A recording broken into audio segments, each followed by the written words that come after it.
So at this time, I am delighted to welcome Jane Foster, who was part of a team of 3 as we worked for a year putting Cancer Day together. Thank you, Jane.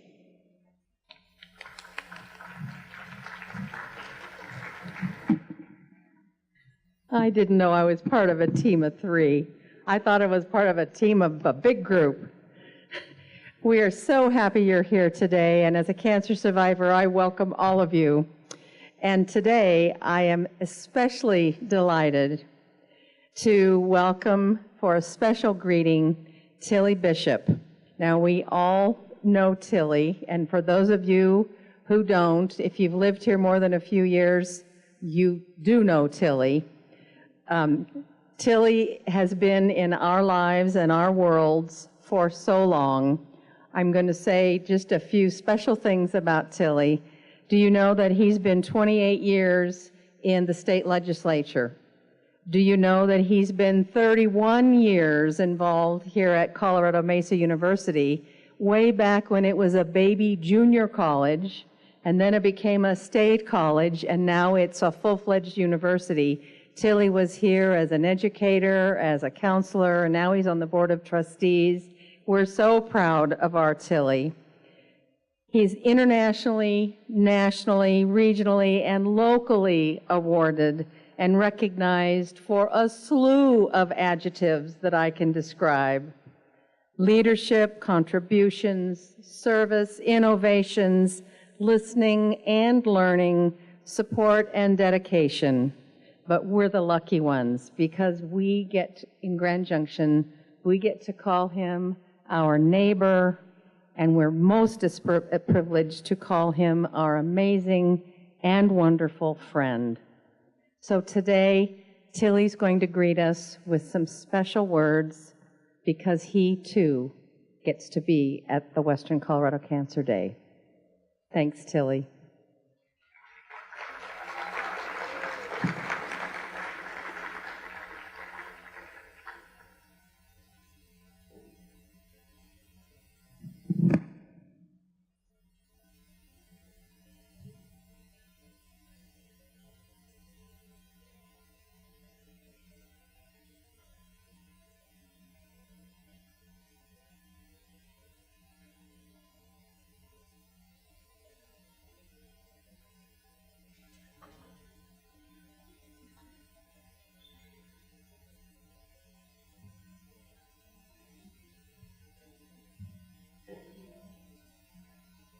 Thank you, Jane.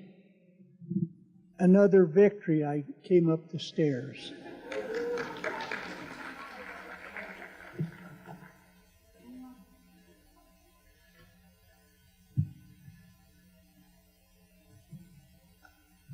It's already been mentioned that Jane has put in so much time and effort to bring this program together.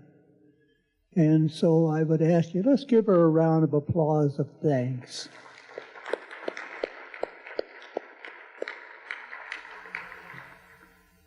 I'm impressed as I look around the ballroom. It's wonderful to see such a large group of people gathered to share something in common.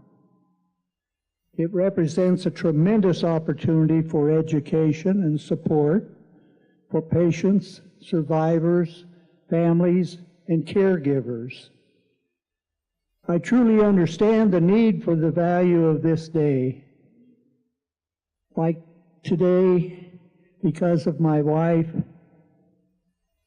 and I and our late son Barry have all experienced cancer as patient, caregivers, and as grieving parents and as survivors.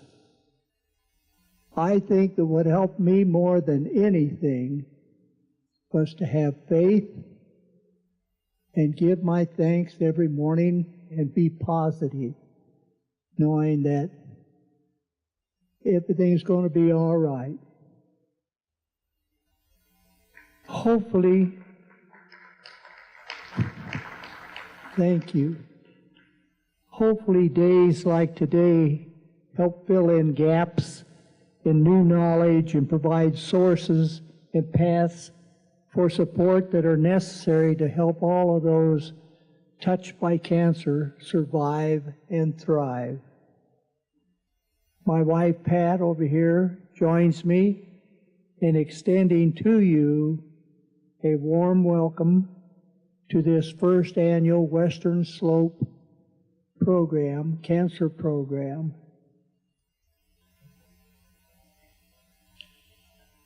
I don't know about some of you, but I shake a lot.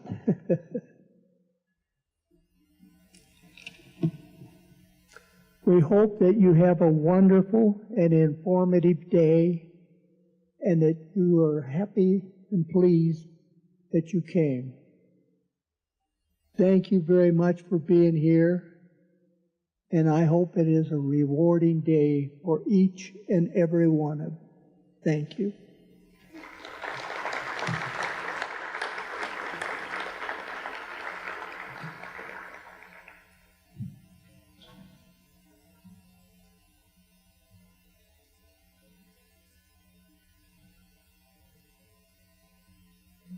Tilly was our honorary chairman for this event, and we are so grateful for his support and his wonderful name to be attached to today.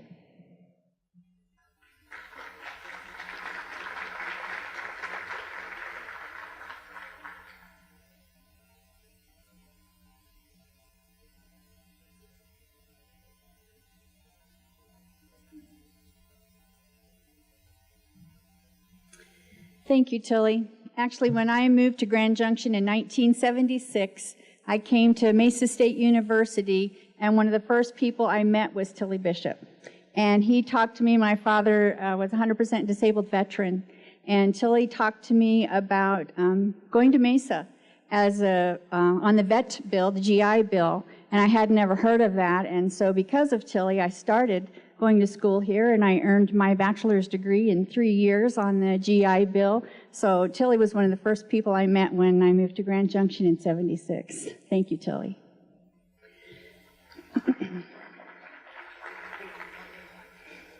Most of us do not know what it is like to have a child diagnosed with cancer. Most of us do not know what it is like to have a child at the center of a Twitter campaign, or start her own nonprofit, or star in a national video campaign for childhood cancer, or panhandle on a busy street in Washington, D.C. And for sure, most of us do not have a fire truck painted hot pink in our honor. Nope.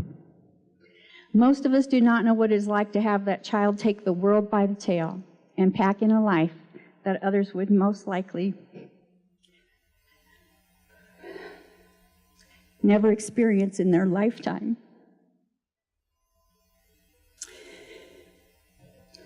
The story of Delaney Clements reached people near and far, all over the world. She was a unique treasure, to be sure. Behind Delaney was Wendy, a mom and a caregiver with hope and prayers and tears and love. She survived as parents do following the passing of a treasured child. Please join me in welcoming Wendy Reece, Delaney's steadfast and loving mother.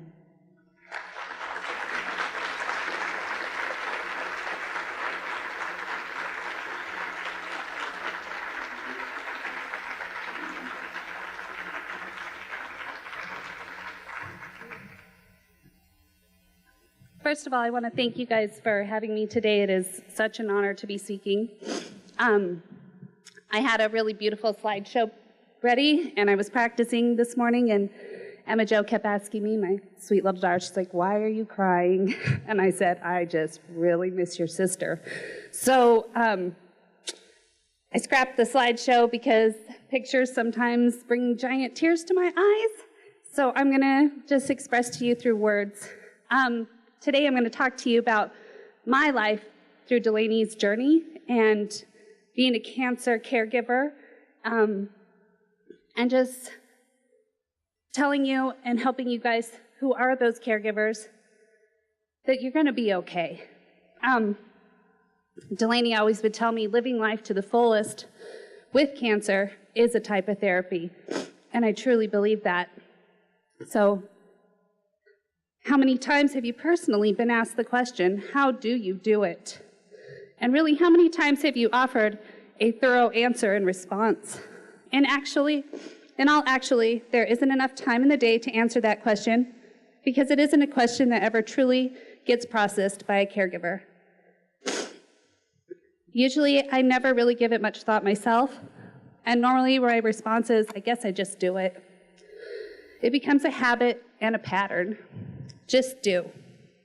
When I looked back on those two words, just do, I realized the power held in those two little words.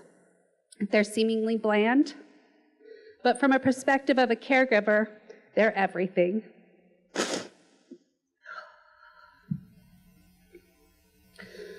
Just getting by, just doing, just fine, just a minute, and do, a word of action.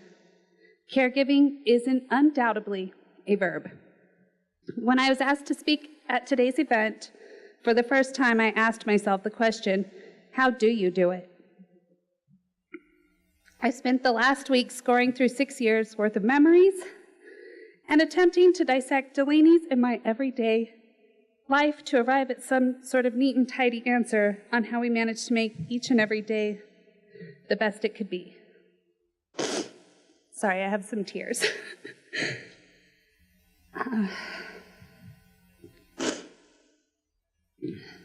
In the last weeks, the one thing that I'm sure of is there is no neat and tidy answer when it comes to caregiving. I'm by far no expert, nor do I have a fancy degree. But after searching my heart and my head for the template on our survival, I have come to realize that I've learned invaluable lessons in the daily mundane, from friends, from family, from countless doctors, and above all else, Delaney. In the daily just do of 6 years, so many people have joined the journey to guide me, inspire me, remind me, hold me, and cheer me on to become the best caregiver I could be for Delaney and for our family. If you think you're doing it wrong, you're not. When it comes to the work of caregiving, there's only love, and that is never wrong.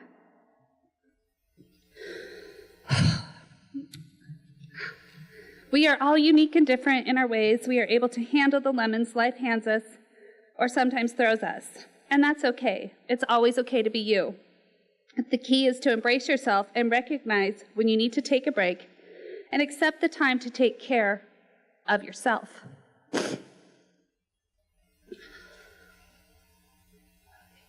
All right, I got this.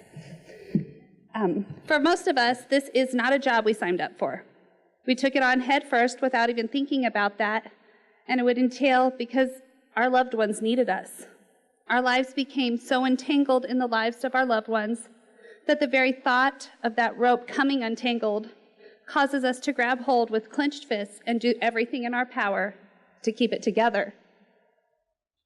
Without blinking an eye or even questioning the sanity of it, we choose to take on hundreds of doctors' visits, weeks of sleeping on couches in hospital rooms, haphazard meals from paper plates and paper cups, learning new terminology on subjects we only heard about in movies, and later realized those movies were definitely wrong, and the painful emotional battles with our loved ones. We put into blunt perspective sacrifices of this magnitude would and could only be made from love. When I think back on the 6 years of the entanglement of Delaney's and my life, I believe the most accurate comparison I can make would be that of a balloon. A balloon that she and I lived inside, a balloon that floated around, bumping along through the days, bouncing off people's living their everyday lives. We were visible to them, and they to us, but our reality was no longer the same. And this balloon had been poked with the smallest of needles, where just enough air remained to keep us going, but enough escaped to make us so vividly aware that we were fighting. And there was no way out of the balloon. So she and I created our own reality, our own normal. I learned to nurture, and she taught me how.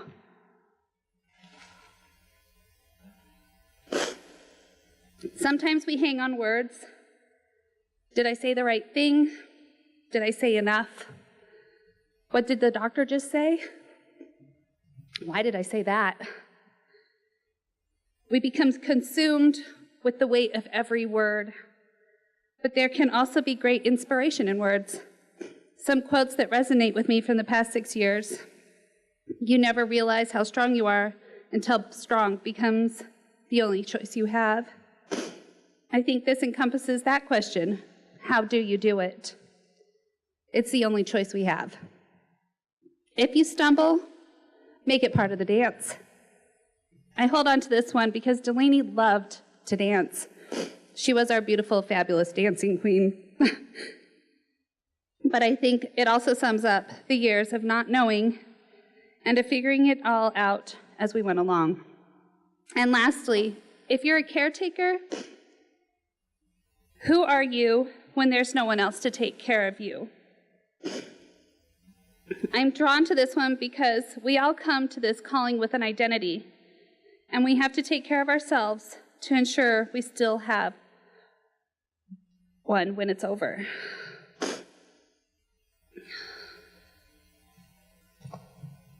I read this so many times that I still can't get through it. I'm sorry. When we step into this new role, this new identity, it is a tightrope act that requires balance. We become the nurturing person who unfortunately forgets to take care of ourselves. But remember the warning they give you on the airplane.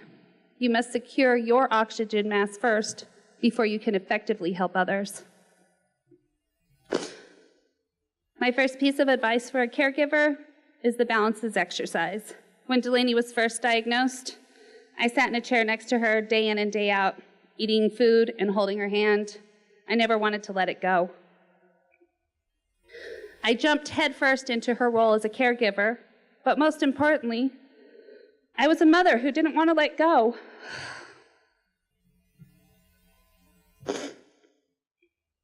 However, a year after treatment and gaining over 60 pounds from eating the same foods that she was slowly eating, I was gulping them down, and sleeping through the day and watching movies by her side, I found myself angry, short, and frustrated, even with the smallest things she was needing throughout the day. When I fought my own fears, she had her own. She never wanted me to leave her side. And in the beginning, I never did. While her little body was fighting, I put my own body in an unhealthy situation. Being active, eating healthy, and taking the time to care for yourself does not take away from your loved one. I didn't know this my first year in. In my own frustration, I learned that healthy habits have a rewarding outcome for both you and your loved ones. Each morning after that first year, when Delaney and I were in the hospital, I committed myself to getting up, getting dressed, and going for a run. Whether it was a mile or 4 miles, I would always go for a run. This was my time. My personal time to reflect on the day ahead of us and to clear my brain of the previous day. The time for me to take control of something when I didn't have a lot of control of anything else. And I would always let a nurse know my plan. Most of the times, Delaney would be sleeping.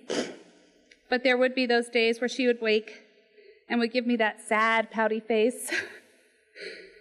And my heartstrings would pull, and I would question this time I had carved out for myself, and I would feel guilty. And I would consider not running.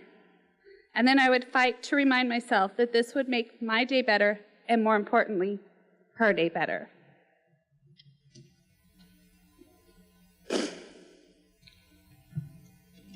My second aspect that I needed to learn was balance. Maintaining the balance was to breathe. Breathe deeply and relax. You can do this as a caregiver. You are doing this. When we become stressed, our bodies tense and our breathing becomes shallow. These patterns of shallow breath lead to anxiousness and even more stress. Many times I found myself holding my breath, trying to reason with Delaney. I realized I needed to let that breath out in order to straighten out my own thoughts. I started breathing in for a count of 10, breathing out for a count of 10, doing it over and over till I slowed my breathing down. And then I realized that I was releasing my own tensions, but also helped me understand Delaney's thought process. Next, you need to find your balance in humor. You got to keep your sense of humor because, let's be honest, being in the hospital sucks, and so does cancer. Period. It just does. There's nothing exciting about watching Delaney getting poked, prodded, and hooked up to numerous chemotherapies and blood transfusions. We kept smiles on our faces by being silly, dancing in the hallways, making jokes with our doctors. This is a journey. This is your journey. This is their journey. You are the ultimate decider on whether your journey will be paved with laughter or not. And of course, there will be moments, days, maybe even more days than you would like to count, that will be awful. Nobody is perfect. There were times that Delaney and I didn't even want to talk to each other. But we both know that we needed each other. One of us would eventually make the other smile, and laughter became our saving grace. Balance exists in breaks. Please take those breaks. This is one of the hardest things for me to do in the beginning. I never wanted to leave for the fear of missing anything, good or bad. And even after the first year, when I would go for my runs, I couldn't commit to taking time to care for myself. It wasn't until Delaney's social worker told me to literally drive to the store and pick something up that Delaney wanted. I was shocked. How could I actually leave the hospital grounds? Running was one thing because I was so close, but this was a foreign concept to me. And it had taken only a year for me to lose my ability to just reason through the process of running an errand. With some encouragement, I left and got the things Delaney wanted and came back. I saw her smiling and joking and realized taking a break wasn't just for me, but it was for her too. Spending every moment with each other can be taxing, and it's okay to take that time for you. Whether it be going to get a pedicure or lunch with your friends or simply sitting outside to enjoy a cup of coffee and read, this time is yours to reset.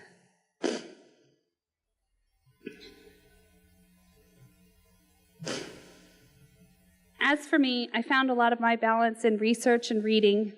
I read every day, and I did a lot of research, and not necessarily research on cancer. I researched how to take care of myself, and one of my favorite things that I read daily to remind me how to best take care of Delaney was this. It's the 10 Commandments of a caregiver. Never argue. Listen instead. Never reason. Instead, divert.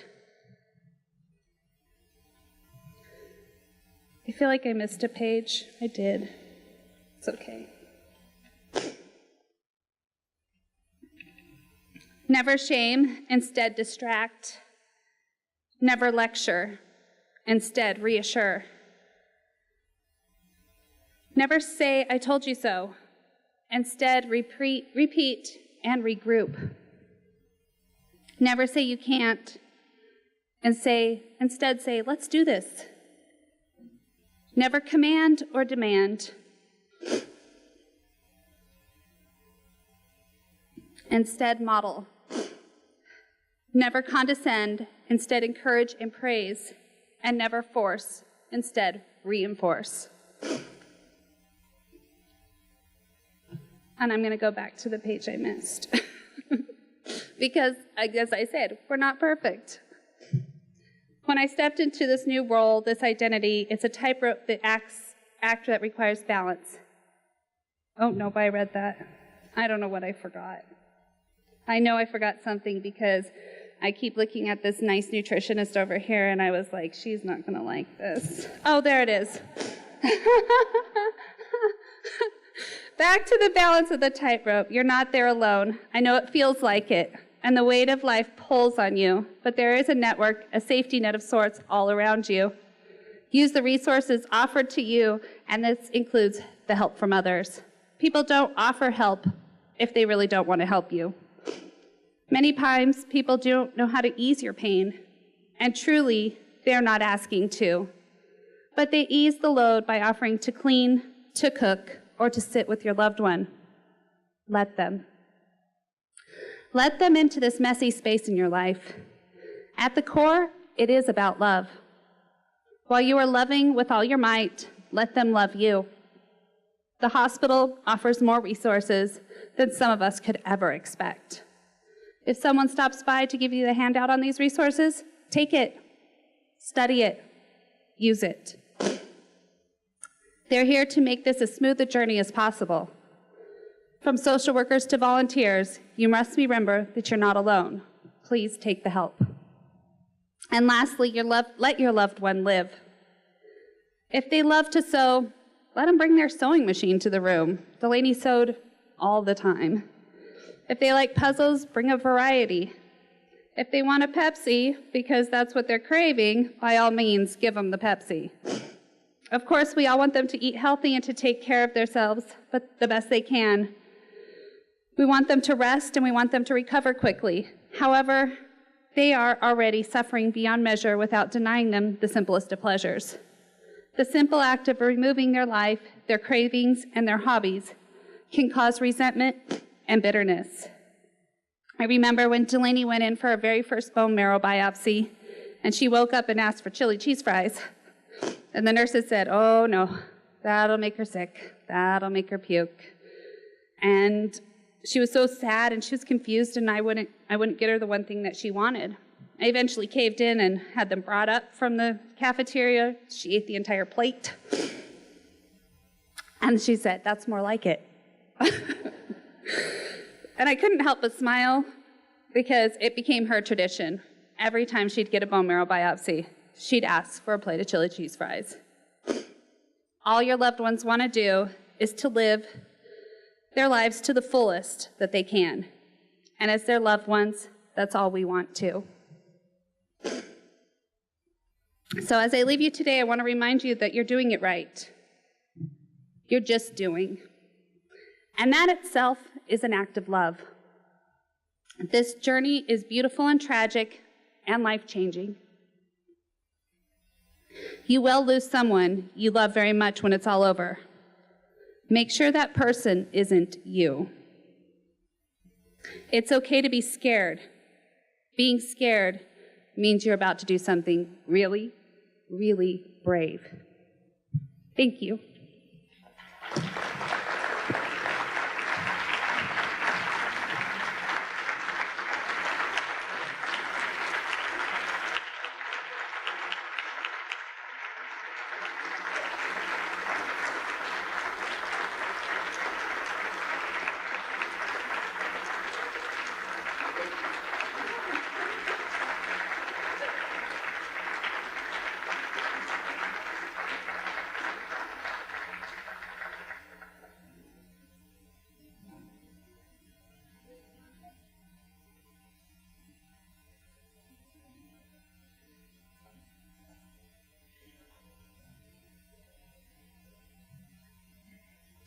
Thank you so much, Wendy. I know that that was not easy.